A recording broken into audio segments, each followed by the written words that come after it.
নমস্কার, কেমন আছেন সবাই? আশা করি অনেক অনেক ভালো আছেন, আর আমিও বেশ ভালো আছি। তো আগের দিন তো আপনাদের রত্নেশ্বর জলেশ্বর মন্দির দেখিয়েছিলাম।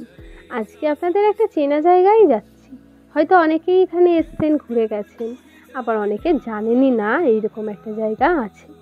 তো সেই রকমই একটা জায়গায় আজকে আমরা চলে এসেছি। যারা চেনেন তারা তো এতক্ষণে বুঝে গেছেন আশা করি যে আমি কোথায় যাচ্ছি। আর যারা চেনেন না, চলুন দেখে আসি কোথায় যাচ্ছি আমরা।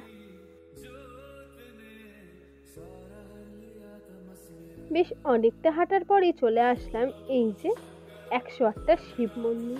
তো এইটাই বাইরে থেকে ভেতরে যাওয়ার একমাত্র রাস্তা, আর কিন্তু কোনো রাস্তা নেই এটার। আর এই যে ঢুকেই এটা হচ্ছে প্রথম শিব মন্দির। আসলে এটা প্রথম শিব মন্দির না, এটা 35 নাম্বার শিব মন্দির। ভেতরে 1 থেকে শুরু হয়েছে আর বাইরে 35, ভেতরে 1 থেকে 34 আর বাকি এখানে 35 থেকে শুরু হয়েছে। আর এই যে শিব মন্দিরের এইখানেই কিন্তু এই যে 35 নাম্বার শিবটাকেই কিন্তু প্রধান হিসাবে প্রাধান্য দেওয়া হয়, আর ওখানেই পুজো হয়। তো দেখলেন প্রথমটা সাদা, তারপরটা কালো, আবার কিন্তু এটা আসবে সাদা, এরপরেরটা আবার কিন্তু কালো। এরকমভাবে কিন্তু একটা সাদা একটা কালো প্রত্যেকটা ঘরে সুন্দর করে শিবলিঙ্গ রয়েছে। তার সাথে আর একটা জিনিস কি লক্ষ্য করবেন বলুন তো, শিব যে লিঙ্গগুলো শিবলিঙ্গ, তো সেটা কিন্তু আস্তে আস্তে ঘুরতে থাকবে। আপনারা হয়তো একভাবে খেয়াল করলে বুঝতে পারবেন যে একটু একটু করে, কারণ এটা পুরোটাই হচ্ছে রাউন্ড শেপে। তো শিবলিঙ্গ রাখারও তো একটা নির্দিষ্ট দিক আছে, তো সেই জন্যই দিক আস্তে আস্তে কিন্তু পরিবর্তন করা হয়েছে প্রত্যেকটা শিবলিঙ্গের। এটা কিন্তু অসাধারণ লাগে। আর প্রত্যেকটা শিবলিঙ্গের মাথায় কিন্তু অনেকেই রয়েছে মানে যারা 108টা ফুল দেওয়ার মানসিক করে বা 108টা ফল দেওয়ার মানসিক করে, প্রত্যেকটা শিবলিঙ্গের কাছে দিয়ে যায়। এই মন্দিরটা বহু প্রাচীন হলেও এখনো কিন্তু বেশ সুন্দর রয়েছে, সেভাবে কিন্তু ক্ষয়ক্ষতি হয়নি। আসলে আমার বাড়ির কাছেও বহু এইরকম মন্দির রয়েছে যেগুলো কিন্তু এখন শুধু ধ্বংসস্তূপ হয়ে পড়ে রয়েছে। এই মন্দিরের দরজাগুলো আমার বেশ ভালো লাগে, একদম ছোট্ট ছোট্ট, কি সুন্দর লাগে। আর প্রত্যেকটা মন্দিরে ঢোকার সময় আপনাকে মাথা নিচু করে ঢুকতেই হবে, এটা কিন্তু এই মন্দিরের একটা বিশেষত্ব। আর এত সুন্দর একটা জায়গা আমি না বেশ কিছুদিন আগে জানতামই না, প্রায় 8-9 বছর হলো আমি জানলাম যে এখানে এত সুন্দর একটা মন্দির আছে। ছোটোবেলায় অনেকবার কাল্লা এসেছি, কিন্তু এইরকম মন্দির আগে কখনো দেখিনি। মাও বলে, আমিও গেছি, পাশ দিয়ে চলে গেছি, কিন্তু কোনোদিন ভেতরে ঢুকে দেখার ইচ্ছা হয়নি। এখন খুব ভালো হয়েছে যে এই যে ইউটিউবের মাধ্যমে সব কিছু আমরা জানতে পারি, দেখতে পারি, আর ইচ্ছাটাও আমাদের বেশি করে জাগে যাতে আমরা গিয়ে দেখে নিই। তো যাই হোক, সব মিলিয়ে এই মন্দির আসলে আপনার কিন্তু হাতে কিন্তু টাইম নিয়ে আসতে হবে, কারণ 108টা মন্দির দর্শন করবেন, প্রণাম করবেন, ঘুরে দেখবেন আশপাশটা, তো টাইম তো লাগবেই, তাই না? তো আমি প্রত্যেকটা মন্দিরে প্রণাম করে নিচ্ছিলাম, মাও আছে আর আমাদের সাথে কিন্তু তিথিও রয়েছে। তো এই পুরো রাউন্ডটা শেষ করতে আমাদের কিন্তু অনেকটা টাইমই লেগে যাবে।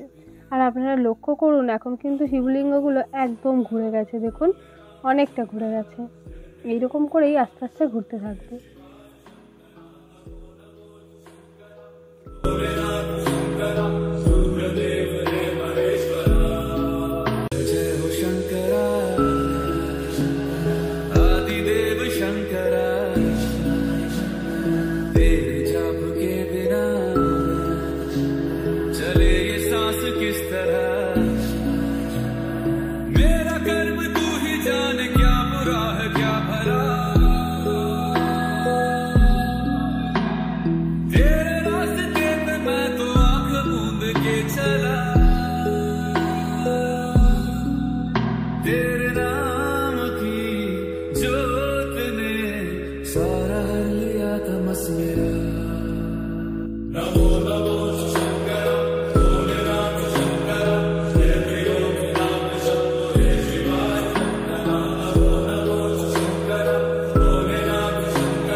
আগের রাউন্ডের এটাই হচ্ছে শেষ শিবলিঙ্গ।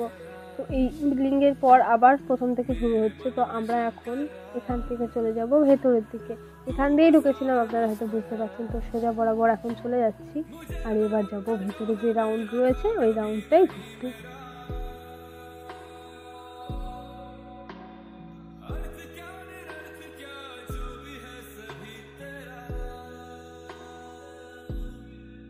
তো আমার তো বেশ ভালো লাগছে সকাল সকাল এরকম ঘুরে নিতে, কারণ বেলা হলেই রোদ, আর রোদে ঘোরা সম্ভব না এরকম ফাঁকা জায়গায়। এখন যা রোদ পড়েছে, তো সকাল সকাল আমরা ঘুরে নিচ্ছি। তো কেমন লাগলো আপনাদের কিন্তু ভিডিওটা অবশ্যই জানাবেন। এরকম সুন্দর সুন্দর ভিডিও কিন্তু আমি আপনাদের অনেক উপহার দেব। তো যাই হোক, আমরা এখন এই যে ভেতরে চলে আসলাম। ভেতরে কিন্তু লোক সংখ্যাটা বাইরের থেকে বেশি। অনেকেই এখানে ঘুরতেও আসে এমনি আমাদের মতো, আবার অনেকেই পুজো দিতেও আসে। তো এই মহাশিবরাত্রিতে সামনে এখানে তো খুব ভিড় হয়। তো আমি চেষ্টা করব আসার, যদি আসতে পারি তো অবশ্যই সেই দিনের এইখানের অবস্থাটা অবশ্যই আপনাদের সাথে শেয়ার করব। এবার আমি একে একে এই যে এই শিবলিঙ্গগুলো দর্শন করে নেবো। আসলে বাইরের থেকে নিচেরটা বেশ ভালোই, যে ওপর দিয়ে যাওয়া লাগে না, কারণ ওপর দিয়ে রিস্ক, অনেক সময় ঠাকুরের দিকেই ধ্যান থাকে, পা পিছলে বা পা বাইরে পড়ে যাওয়ার সম্ভাবনা থাকে। কিন্তু বাইরে নিচু করা আছে আর মেঝেটা উঁচু করা রয়েছে, তো নিচ দিয়ে ঘুরেই দেখা যায়। তো এইটা হচ্ছে শেষ শিব মূর্তি, আর এইখানেই সুন্দর সুন্দর গোলাপ দেওয়া ছিল। আর আমি এই গোলাপটা নিয়ে এসেছিলাম সত্যি বাড়িতে, আর বেশ কিছুদিন জল দিয়ে রেখে দিয়েছিলাম। আসলে শিব মূর্তির ওই যে ফুলগুলো অনেকেই দিয়েছে, তো আমি একটা আমার নেওয়ার ইচ্ছা হয়েছিল বলে নিলাম। মায়ের কাছে একটু বকাও খেয়েছিলাম, কিন্তু কী করব, নিয়েছিলাম, খুব ইচ্ছা করছিল। তো পিতি হাঁপিয়ে গেছে একদম, আর পাচ্ছে না। আজকের মতো বাইরে চলে যাচ্ছি। তো সবাই ভালো থাকবেন, সুস্থ থাকবেন। ভিডিওটা এখানেই শেষ করছি। ভিডিওটা কেমন লাগবে অবশ্যই জানাবেন। তো টাটা।